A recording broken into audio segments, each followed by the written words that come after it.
अस्सलाम दोस्तों, तुसी वेखदे पे हमारा वतन पंजाब टीवी। तो मैं तुहाडा मेज़बान अली शेर। जिवें कि डेली निस्बतन दोस्तों वीडियो मिलती है माशाअल्लाह। बाखड़ी मझ है, कमाल का दाना है, सिंगी मकूल है, सू मुनासिब है, सू अखां सफेद चिट्टियां ने। बस ना छेड़ो जी, दौड़ कमाल दी है, कोई धुनी नहीं, कोई कोड़ी नहीं। मझ दियां लंबाइयां आम मझ दियां नहीं होनियां।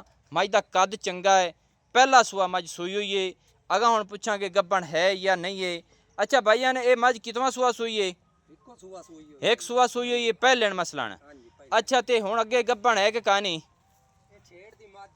हाँ जी, तैनू तसल्ली कहानी अपने तरफों वेली है। अगर अल्लाह ने पता निकल जावे आ अपने तेरू तरफों वेली है। दुध किन्ना करदी पई है? दोवें टाइम मिलदी है कि एक बाड़े ते मिलदी है कि टीके ते?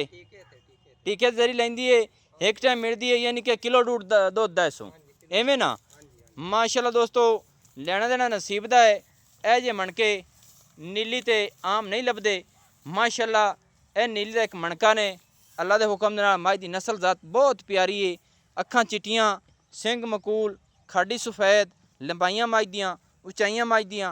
मझ दे पैर माशाअल्लाह दुरियां वर्गे। लेना देना नसीब दा कोई निक्का मोड़। माशाअल्लाह इत्थे तुहानूं विजिट करा देवां। सिंगल हड्डी मझ दी, डाकां चक्कियां होईयां। डाकां मझ दियां दोस्तों चंगियां ने, चक्कियां होईयां ने। सिंगल हड्डी इसू खुड्डा फुट तो ज़्यादा चौड़ा। माशाअल्लाह लेना देना नसीब दा है। मझ दा थण पावर वाला, विथां ते मुठ मुठ दा, चवां साइडां दियां वंडां चंगियां ने। माशाअल्लाह बाकी मझ कोलों अल्लाह दे हुक्म दे नाल हर चीज़ पूरी क्वालिटी च। अच्छा बिराए दा मुल की करदा पिया? 3,15,000। 3,15,000 ज़्यादा है क्योंकि मझ गब्बन भी नहीं है। मुनासिब कर रेट। चलो 5 छड़ दे सा जी। 5 पूंजी नाल नहीं सरना। हुण मझां होर भी लभदियां पियां, मुनासिब करो जी रेट। कद मैं दा वेख ले, जान वेख ले मैं दी। मझ दोस्त अखी वाले आपे ही तक लई सन कि वाकई ही मणका है हकीक दा। ये तो मैं भी दसांगा ना। पहले आप देख ले मझ। मझ चंगी है, रेट मुनासिब कर। किन्ना करना? फाइनल करी। 3,10,000। मेरा दिल है होर मोहब्बत कर, पक्की ठकी। मझ वेख ले आप भी यार, लभदी है तो मोड़ दस।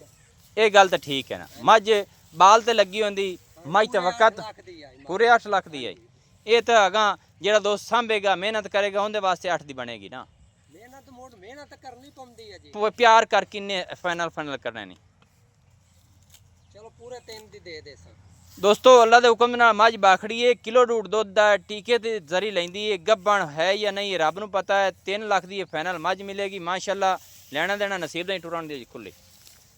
मझ दी अखां, मझ दी बरीकतां, मझ दे कद, मझ दी वक्खी, मझ दी डाकां, हर चीज़ इस मझ को क्वालिटी च ने। ए जी मझ टाइम के मुताबिक 8 लाख रुपए दी है। ठीक है, जेडे दोस्त झोटियां लेंदे ने या मझां लेंदे ने, बाखड़ी दुध का गुट इस मझ का ध्यान होवे। मझ अल्लाह के हुक्म नाल 4-5 लीटर दुध दिती रखसी। नंबर मेरा नोट कर लो 0301 65 29 776, तहसील ज़िला पाक पतन शरीफ, पिंड होता चक। दोस्तों की खातर अच्छी बेहतरीन वीडियो लैके हाजिर होंगे। बाकी अजे खुडे डाकां हड्डियां नहीं लभदियां, आम बरीकतां नहीं लभदियां। मैंने होने दो इजाज़त, नवीं और अच्छी बेहतरीन वीडियो लैके हाजिर होंगे। अल्लाह हाफिज़। पाकिस्तान जिंदाबाद।